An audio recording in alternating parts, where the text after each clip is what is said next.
So Georgia, when we were talking about the future and discussing the future and what it meant to you, you were very quick to mention fear. Yes. Can you break that down for us a wee bit more? So I had been working at a fashion magazine for the last 3 years, and I always kind of said to myself I'd do 3 years and move on. But as I worked there, things did get better in terms of like salary and the work and travelling and stuff, so it kind of made it harder for me to make that decision to leave. But with everything else going on that was affecting me, like emotionally, like, you know, just the environment, etc., I kind of had to make a sole decision. But in terms of actually stepping out, it kind of took me, I think I must have been thinking about it for at least a year. So it took me about at least a year to kind of actually make the move, which I did earlier on in 2018. So I think it was end of January it was, and I think I just had all of these thoughts in my head of what if I didn't earn as much money when I leave, what if my boss gives me a bad rep and says all these things about me that might not be true. I just had all these things in my head that would just prevent me from making that step. And also because I'm chasing a dream, like I want to have my own brand eventually and my own clients as a stylist, so it's kind of like, okay, that's overwhelming in itself. Like, it's so scary to even think. Like, I think about that, is it Maya Angelou, the poem that we most probably all know, how we have a fear of, you know, being successful and a fear, and it's so true. Like, just the thought of even me actually, even though I've stepped out now, the things that I would have, like the things that I have actually achieved earlier on in 2018, I would have thought, I would have been scared to have even done them. Do you know what I mean? if I'd known, or if I hadn't, you know. But I've worked with, since I've stepped out, I've worked with all these different people, like, then I've done all these things that would have just totally overwhelmed me beforehand.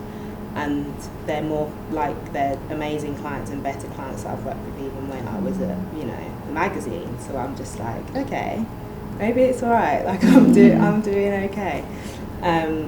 But initially, just to take that step, I had to kind of overcome all of these lies in my head and all of these thoughts in my head of, you know, the fear of not being successful and as well as being successful. It's so weird because you kind of, it's like a juxtaposition, isn't it? You just have all these things that you just kind of are contemplating, and because I had a sense of security as well with the regular salary and all of that stuff, so then to take a leap and actually be freelance, I was just solely like, you feel this is just me, like am I good enough? And you have all of these doubts and all of these thoughts and feelings and fears, but I overcame that and took the leap, and I was just like, you know what, I need to just do it.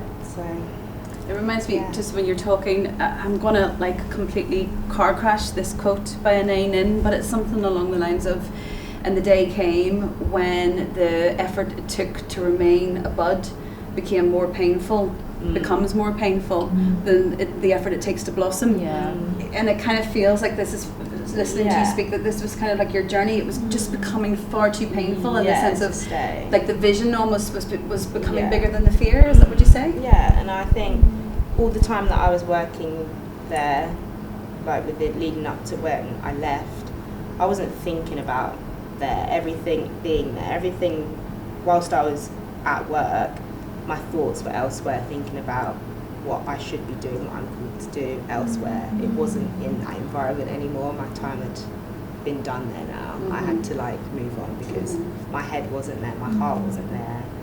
The person that I'd also become wasn't me, and I didn't recognise myself, so I had to remove myself completely from that place and step out of it. And I've not looked back. Like I thought I'd maybe think, oh, did I make the right decision? But I've not thought twice. So.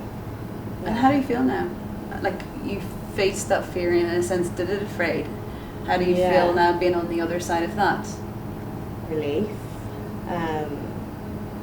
So much more joy, like I can manage my own time, like I feel I can spend more time with my family that I really cherish, that I'm so close to my family, and like I really value like my life and my friendships and things like that, whereas that it's like, it's true, that term, you sell your soul, like when you're in that work, that type of work, and you literally are giving your everything, like, you know, there was things that I've missed, like family things that people might not really look at and think it's anything, but to me it means so much, whether it's like a birthday party or a meal or something like that. When I'd miss things, like I miss like, it was like Chloe's birthday, I miss that because I was in LA, and it's like those things I care about so much, so when I miss them it's like a big deal to me. It might not be to other people, but yeah, so now I can actually have that time again with my family and go to, like, my brother plays football, go to his games, and like I'm in a relationship now, so like that's great. And it's like nice that I have time again, but I'm still working just as hard, but I'm managing my time. It's on my terms now. It's not, no one else is in control.